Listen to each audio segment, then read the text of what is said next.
We're excited to announce 2 missions of discovery.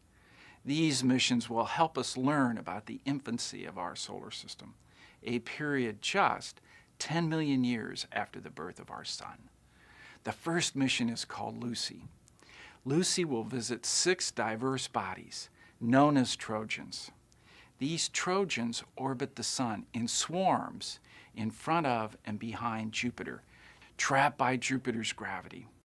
We know very little about these objects.